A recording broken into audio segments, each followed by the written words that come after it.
दोस्तों, पाकिस्तानी अवैध घुसपैठी ने अपनी असली औकात दिखानी शुरू कर दी है। जब किसी भी तरीके से ये अवैध घुसपैठी को सफलता नहीं मिली तो इसने हमारे देश की उन बहनों के चैनल उड़ाने शुरू कर दिए हैं जो इसके खिलाफ बोलते हैं, जो इसके खिलाफ सच को सामने लाते हैं सबूतों के साथ। हमारी एक बहन है रूबी, रिएक्शन रूबी करके उनका चैनल था, 4 लाख सब्सक्राइबर थे। इस भगोड़ी ने उसका चैनल उड़ा दिया। अब क्या कारण है, क्योंकि उनसे कांटेक्ट तो नहीं हो पाया, लेकिन कई लोगों ने उनके ऊपर लाइव करी जिस पर उनका चैनल इस भगोड़ी ने उड़ा दिया। शायद इसने कुछ वीडियो उन्होंने इसकी वीडियो यूज की होंगी। तो मैं भारत की इन बहनों से कहती हूँ, जो भी इसका विरोध करते हो खुलेआम विरोध करो, लेकिन अपने चैनल को बचाओ, क्योंकि ये अवैध घुसपैठी कई लोगों के चैनलों को पहले भी उड़ा चुकी है। और इसका मकसद ये, किसी तरीके से जब जीत नहीं पाई, इसने हिंदू मुस्लिम कार्ड खेला, हिंदुस्तान और पाकिस्तान को लड़वाने की कोशिश की। काफी हद तक ये कामयाब भी हुई, इसमें 2 ग्रुप भी बने, गाली गलौज भी हुई, लड़ाई झगड़े भी हुए। ये सारे कारनामे करने के बाद भगोड़ी को जब इसमें भी सफलता नहीं मिली तो इसने अब लोगों के चैनल उड़ाने शुरू कर दिए। ये भारत में बैठकर कहती है कि मेरे नाम से लोग खाते हैं। श्रावणी मिश्रा के चैनल पर आज एक वीडियो आया, बहुत अच्छी उन्होंने बात की है और बहुत अच्छे से इसकी दुराई करती है। बहुत कुछ वो यहाँ पे रख दी, इसकी पोल पट्टी खोलती हैं। तो ये बंदी कह रही है कि मेरे घर आई, मेरे घर खाया भी, मतलब मेरे लिए गिफ्ट भी लाई और मेरी कुछ वीडियो क्लिप चुरा ली। तो अवैध घुसपैठी सीमा हैदर, तुम भारत में बैठी हो, भारत के लोग तेरा नहीं खा रहे, तू खा रही यहाँ बैठ के। तू जो पाकिस्तान में करके आई है ना गंदगी, जो पाकिस्तान में लूट कर आई है, तू गुलाम हैदर को बर्बाद करके आई है, जितना वहां तू बर्बादी करके आई है, और तू यहाँ पे जो तमाशे करती है, तुझे लगता है यहाँ बैठकर तू वहां की बुराई कर, यहाँ के लोग खुश हो जाएंगे? बिल्कुल नहीं। जो चंद जयचंद लोग जिन्हें कहते हैं ना, जो चाटुकार है, जिनका तेरे से फायदा है, वही तेरा गुणगान कर सकते हैं, वो भी मर्द लोग। महिलाएं तेरा कोई साथ नहीं देती है। अगर कोई महिला तेरा साथ देती है तो वो तेरी ही जैसी घटिया गुजरी हुई औरत होगी, जिसके जीवन में तेरी ही जैसी कहानी दोहराई गई होगी, जिसने तेरे जैसे कर्मकांड किए होंगे, और वो सफल हुई या नहीं हुई ये उसका वो अपना वो रहा होगा, वही तुझे सपोर्ट कर सकती। बकाया भारत की जो पारिवारिक महिलाएं, जो सामाजिक महिलाएं हैं, जो जानती है सभ्यता संस्कार को, जो जानती है सही गलत को, वो तेरा कभी भी साथ नहीं देंगी। तो इस गलतफहमी में मत रहना कि तू किसी का भी चैनल उड़ा दे, किसी को भी कुछ कर रहा और यहाँ बैठकर बकवास करो। और फिलहाल भगोड़ी की लंका में पूरी तरीके से आग लगी हुई है। इसको समझ नहीं आ रहा कि अब ये क्या करे। एक तरफ से गुलाम हैदर के 4 बच्चे हैं जो पूरी तरीके से इसका विरोध करते हैं। उनका किस हद तक इसने ब्रेन वॉश किया है ये तो आने वाले समय में पता चल जाएगा, लेकिन इसका जो बड़ा बेटा है पूरी तरीके से इसके विरोध में रहता है। अब क्या उस बच्चे के साथ इन्होंने खेला होगा, उसके माइंड के साथ गेम, ये तो पता चल जाएगा। जब कानूनी कार्रवाई होगी तो सब कुछ पता चल जाएगा। और ये महिला जब अपने बच्चों का यूज कर सकती है तो ये क्या नहीं कर सकती है। भारत में रहने के लिए जो प्रोपेगेंडा अपना रही है, तो भगोड़ी तेरा ये प्रोपेगेंडा काम नहीं आएगा, क्योंकि हम भारत के लोग तेरे पीछे पागल कुत्ते की तरह पड़े, तुझे छोड़ेंगे नहीं। तू जहां भी होगी तुझे सूंघ कर निकाल लेंगे। हमारे भारत का कानून तुझे सजा जरूर देगा। जो लोग कानून पे सवाल खड़ा करते हैं ना, मैं कानून पे कभी सवाल नहीं खड़ा करती, लेकिन सरकार से कहती हूँ इस अवैध घुसपैठी पे जल्दी से जल्दी शिकंजा कसिए।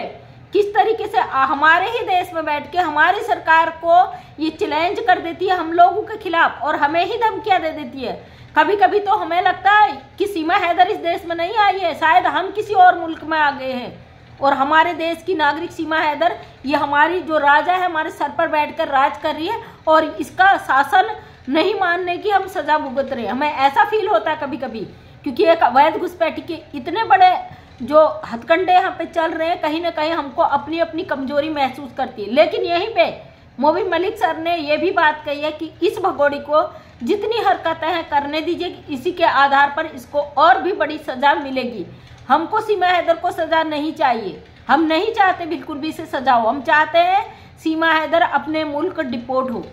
हमको यह महिला यहाँ पे नहीं चाहिए। बका अगर इसने पाकिस्तान का कानून तोड़ा है, वहाँ के देश के खिलाफ कुछ बोला, अपने सरकार के खिलाफ कुछ बोला है, तो वहाँ की सरकार इसे चाहे जो सजा दे, यह हमारी जिम्मेदारी नहीं बनती। हम आहत हैं इस महिला से और लगातार अपने भारत सरकार से रिक्वेस्ट करते हैं कि इस महिला को जल्द से जल्द भारत से निकाला जाए। भारत की जनता बहुत दुखी हो चुकी है, आहत हो चुकी है और भारत की जनता चाहती है इस महिला को जल्द से जल्द पाकिस्तान भेजा जाए ताकि हमारे भारत के लोगों को इस गंदी औरत से छुटकारा मिले। और गुलाम हैदर के 4 मासूम बच्चे हैं, उन बच्चों का कोई भी दोष नहीं है, बच्चे माइनर हैं, मासूम हैं, छोटे हैं और उन बच्चों को सुरक्षित उनके मुल्क डिपोर्ट किया जाए।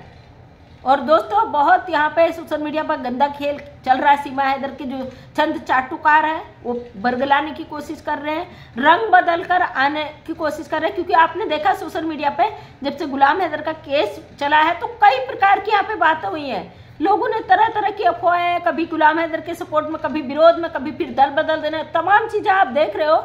इन सब अफवाहों पर नहीं जाके अपने मुद्दे को आगे बढ़ाएं। गुलाम हैदर के 4 बच्चे, उनको पाकिस्तान डिपोर्ट करने की मांग करें भारत सरकार से। इस सीमा हैदर भगोड़ी को सख्त से सख्त सजा दिलवाने की मांग करें भारत सरकार से। हम भरोसा अपने कानून पर, हमारा संविधान में जो लिखा गया है उसके अनुसार ही फैसले होते हैं। लोग तरह तरह की राय बना के बैठे हैं, जिसको इसे सपोर्ट करना है खुले दिल से करिए, जिसे इसका विरोध करना है खुले दिल से विरोध करिए। अगर हम इसका विरोध करते हैं, हम किसी को अधिकार नहीं देते कि हमारे ऊपर कोई अंगुलियां उठे। अपनी बातों को अपने तरीके से रखो, दूसरों के ऊपर कीचड़ उछालने से अच्छा है खुद पर फोकस करो। आपकी जब खुद की कमियां आपको नजर नहीं आती, आप दूसरों में बुराइयां ढूंढने निकल जाते हो। हम गलत होते हैं तभी हमें दूसरा भी गलत नजर आता है। इसलिए अपने पर ध्यान दे, अपनी कमियों को अपनी खूबियों में बदले, दूसरों के ऊपर कीचड़ न उछाले। हमारा मकसद केवल और केवल सीमा हैदर है। सीमा हैदर को हमें यहाँ से निकालना है भारत से। हमें महिला अपने देश में नहीं चाहिए। इसकी वजह से हमारी सभ्यता, हमारी संस्कृति पर बहुत गंदा प्रभाव पड़ा है। हम नहीं चाहते किसी भी तरीके से हमारे आने वाली पीढ़ियों में इस महिला का असर पड़े, क्योंकि जो ये यहाँ पे सीख दे रही है उसके चलते हमारे देश के नव युवक युवतियों पे ऐसा असर पड़ा है कि वो दूसरे मुल्कों की तरफ भागने का उन्होंने रुख कर लिया। उन्हें डर नहीं है, खौफ नहीं है किसी चीज का कि हम किसी भी बॉर्डर को क्रॉस करके किसी भी देश के अंदर घुस जाते हैं। उन्हें लगता है सीमा हैदर की तरफ फेमस हो जाएंगे, करोड़ों रुपया कमाएंगे, वहां से सेफ रहेंगे, ऐसो आराम करेंगे। इसके चलते लोग और भी गलत इस चीजों पर घुस रहे हैं। इसलिए भारत सरकार को जागना होगा, जल्द से जल्द इस पर डिसीजन लेना होगा। भारत की सिक्योरिटी व्यवस्थाओं को और टाइट रखना होगा ताकि अवैध घुसपैठी भारत के अंदर आकर इस तरीके की गंदी हरकतें न करें और यहाँ आने के बाद भारत को एक ऐसा गलत मैसेज न दे जिसका असर हमारे बच्चों पर पड़ रहा है। वो गलत रास्ते अपना रहे हैं। अभी बादल बाबू पाकिस्तान चले गए प्यार के चलते, वहां कैद हो गए, हथकड़ियों में जकड़े हुए हैं, क्योंकि हर किसी को यही लगता है कि भारत की तरह शायद वहां भी हमें यही इसी तरीके से छोड़ दिया जाएगा। सोशल मीडिया से हम कमाई करेंगे, हम ऐशो आराम की जिंदगी जिएंगे। इसके चलते लोग गलत कदम उठा रहे हैं। इसको मद्देनजर रखते हुए जल्द से जल्द भगोड़ी को सजा दी जाए। इसको जेल में, हम नहीं मांग करते जेल की, इसको पाकिस्तान डिपोर्ट किया जाए। तो थैंक यू सो मच, तहे दिल से सभी का धन्यवाद। मैं मंजू विश्वकर्मा हरदौली उत्तराखंड से एक समाज सेविका हूँ। अपने समाज की दुर्दशा देखकर बहुत तकलीफ होती है। उम्मीद करती हूँ सरकार इस पर जल्द से जल्द एक्शन लेगी और इसको जल्द से जल्द डिपोर्ट करेगी। और अगर वीडियो पसंद आए तो लाइक शेयर कमेंट करें। नेक्स्ट टाइम मेरा वीडियो देखना चाहते हैं तो चैनल को सब्सक्राइब करें। थैंक यू सो मच, दिल से धन्यवाद।